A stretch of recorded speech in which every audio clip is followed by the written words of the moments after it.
The moment I walked into the baby shower with my new husband, his face turned ghost white. That's what happens when you leave the woman you got pregnant, and she rises without you. We were in love, or at least I thought we were. You know the kind of love where every text gives you butterflies, every glance feels like a promise, and every night ends with whispered dreams of forever? That's what I thought we had. Josh and I met at work, just two co-workers stuck in the same boring cubicles, until a shared coffee break turned into a 3-hour conversation that neither of us wanted to end. He was charming, effortlessly so. The kind of man who made everyone laugh, but somehow, his attention always circled back to me. And when he smiled, God, that smile, it could melt any bad day like sunlight on snow. For 2 years, we were inseparable. I'm talking late-night drives with no destination, just music and laughter echoing in the car.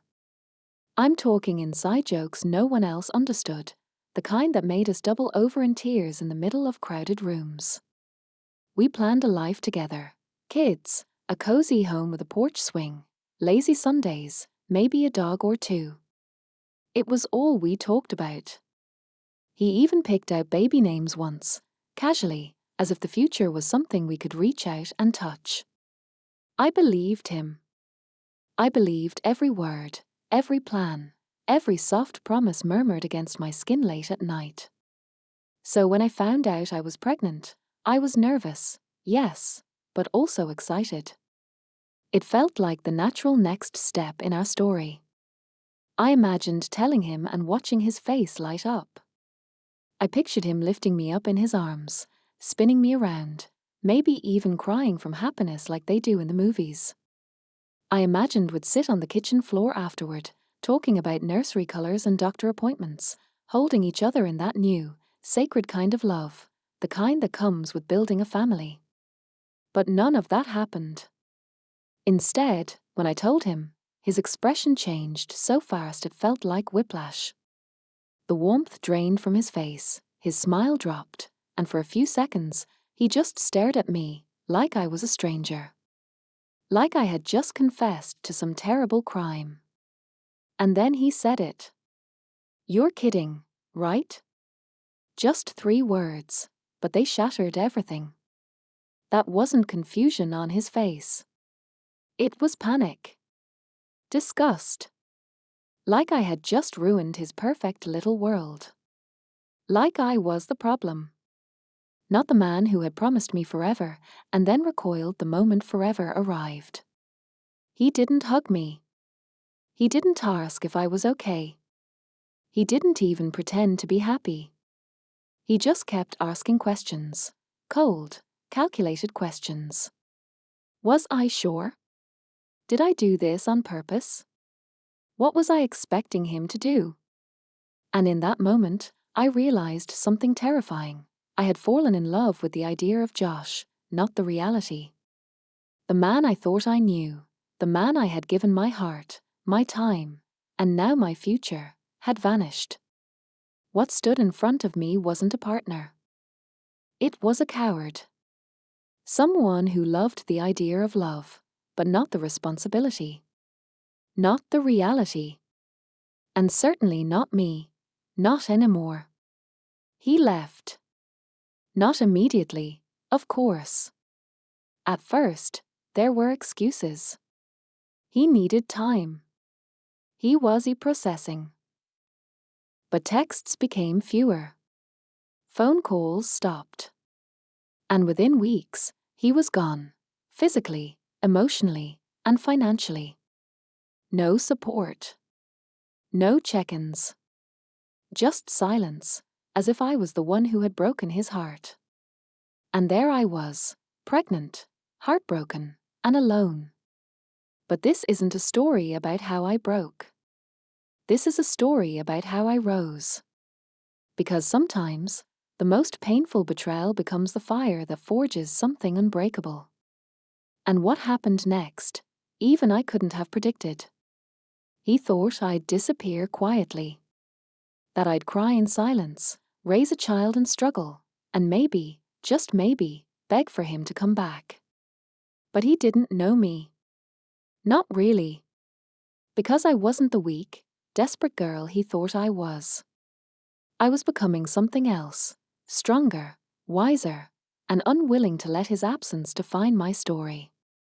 So what happened when I walked into the baby shower months later, glowing, confident, and holding the hand of my new husband, a man who stepped up, loved me and the child without hesitation? Well, Josh's face said it all. He turned ghost white. And that's where the Rayal story begins. He didn't say much at first. Just silence. That cold, heavy kind of silence that speaks louder than any argument ever could. I kept waiting for him to say something, anything, to show me he was still the man I fell in love with. But instead, he disappeared behind unread messages and missed calls, slowly fading into someone I couldn't reach. Then a day passed, and he still hadn't called. Then too, I told myself he was overwhelmed, that maybe he just needed time to process. I gave him space, thinking he'd come back with flowers, apologies, maybe even excitement for what was coming. But all I got were short, clipped replies, one-word answers, dry texts that felt more like obligations than conversations. The man who once sent me love songs in the middle of the night now acted like texting me back was a chore. The calls became shorter. He'd say he was tired, or busy, or not in the mood to talk right now. And I could feel it. He was detaching. Pulling away. Vanishing in slow motion while I stood still, watching the man I loved become a stranger. And then one night, he said it. Just like that, with no warning, no build-up, no remorse. I can't do this. I'm not ready to be a dad. It felt like the air had been sucked out of the room. Like I was drowning in a silence I didn't choose. I was crushed. The floor beneath me seemed to disappear, and I was falling through every memory we'd ever shared, only now they felt fake. Rewritten. Like I had loved someone who never really existed. I begged him to talk. Just talk. To sit down with me, to explain what changed, to give me something, anything, to hold on to. I asked if we could go to counseling, figure it out together, like a team. I reminded him that this was his child too, that we had dreamed of this moment once upon a time. But instead of showing up, he ran. He blocked my number. Deleted our photos. Unfollowed me on social media like I was just some mistake he was trying to erase. And with that, he vanished from my life as if I never mattered, as if we never mattered. I cried for days. I'd fall asleep with puffy eyes and wake up to the same emptiness, the same question. How do you stop loving someone who gave up on you so easily? My pillow became my secret keeper. My bathroom mirror saw more tears than smiles. And every time I glanced at the ultrasound photo pinned to my fridge, my heart cracked a little more. That tiny, blurry image of a life inside me, it was all I had left of what used to be us. And while my world was falling apart, that baby was growing, day by day, heartbeat by heartbeat. My friends tried to be there. They brought food, watched movies with me, held my hand. My family said the usual lines, "You're stronger than this. You don't need him. You'll get through it." And I nodded, smiled, pretended I believed them. But nothing healed the betrayal of being abandoned when I needed him the most. And then the kicks started. The first one was soft, almost like a whisper from inside me. But it was powerful enough to stop me in my tracks. I put my hand on my belly and felt it again. And again. Every kick reminded me that I wasn't alone. That something real was still here, still fighting to grow, even if the man who helped create it had disappeared. Every kick was a reminder, not just of the life forming inside me, but of the man who ran from his responsibility, of the promises he broke, of the future he threw away. I had two choices: let the pain eat me alive, or rise from it. I looked in the mirror one morning, I still tired, hair still a mess, and I whispered to myself, this child deserves better. And so do I. I wasn't just going to survive this. I was going to thrive.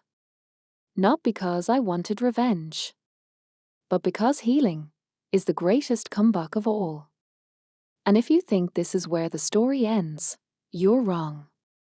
Because what happened next, even I couldn't have predicted. That's when everything changed. Not all at once, but in 1,000 tiny decisions I made for myself and for the life growing inside me. I stopped waiting for his apology. I stopped checking my phone at 2 a.m., hoping for a message that was never coming. I stopped looking back. I got a second job.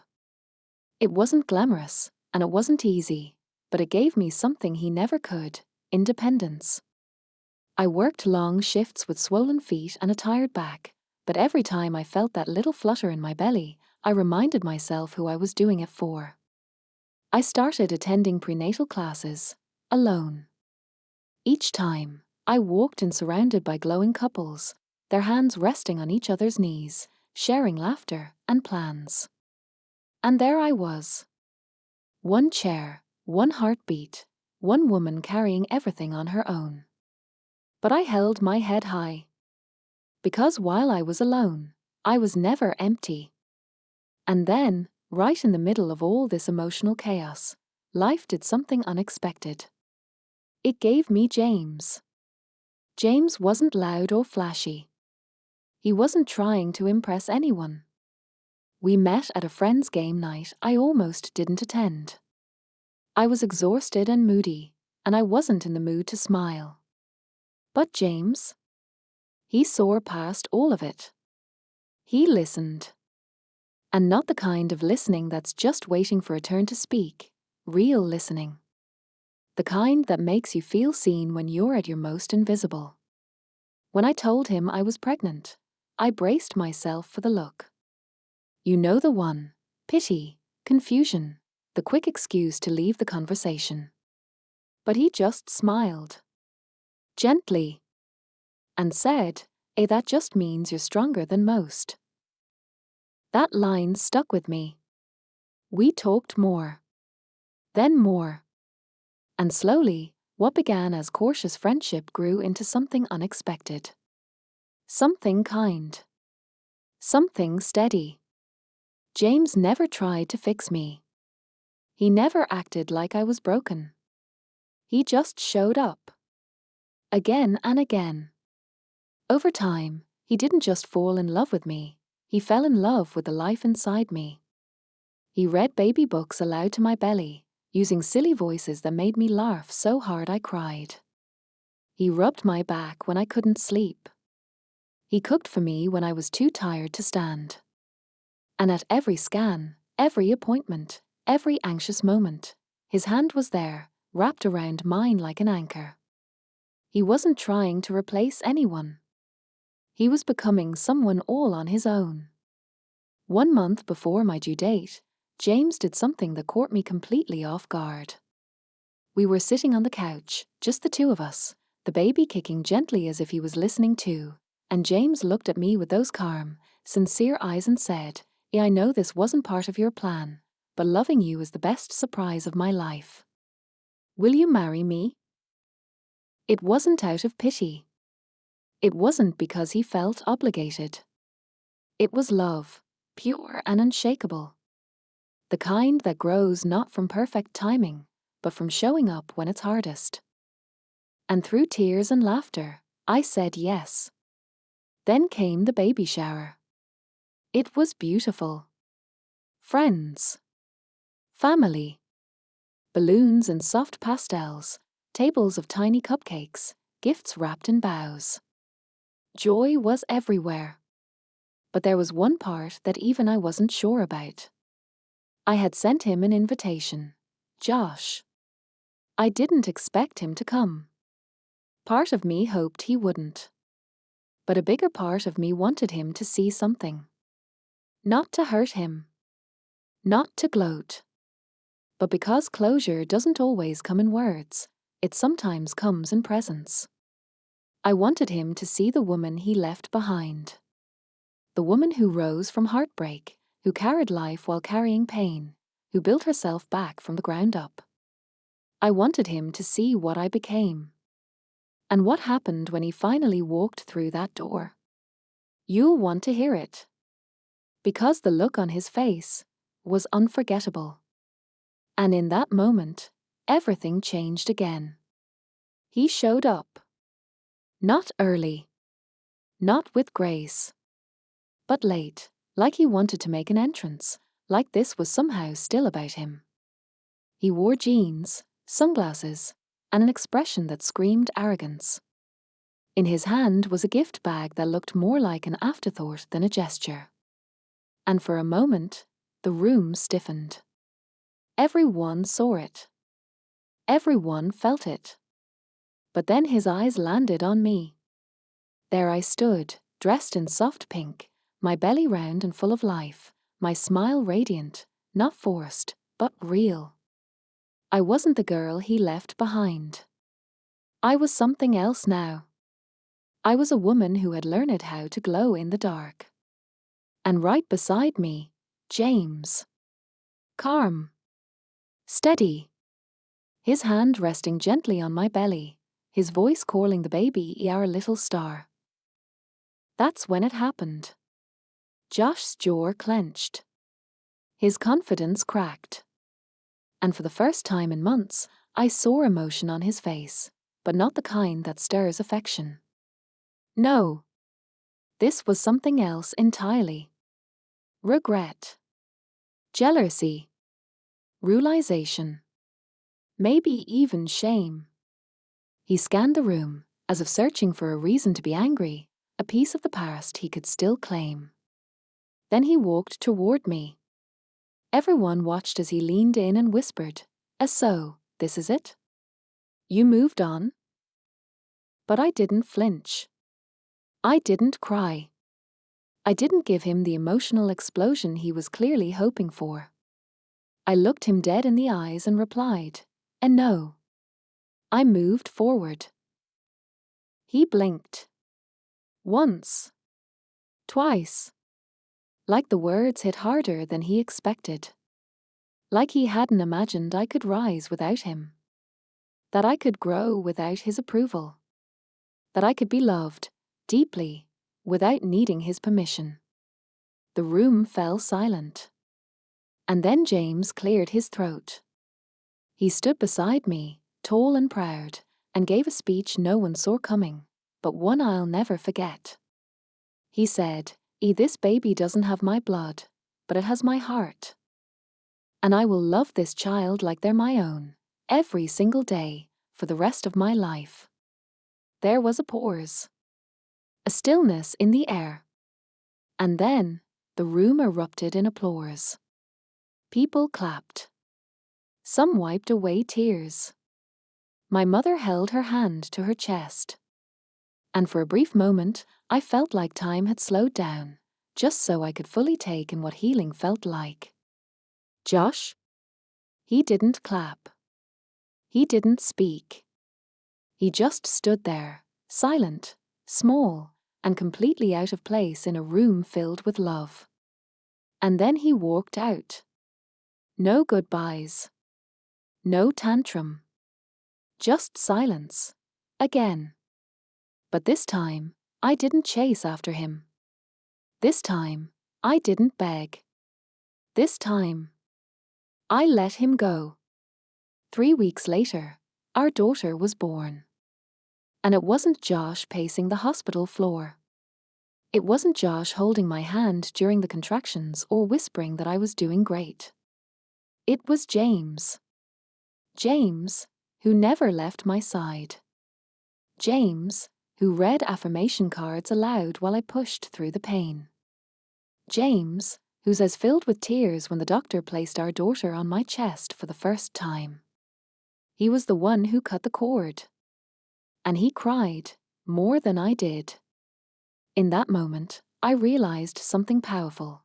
Blood might make someone a father, but love is what makes someone show up. We named her Hope, because that's what she gave me.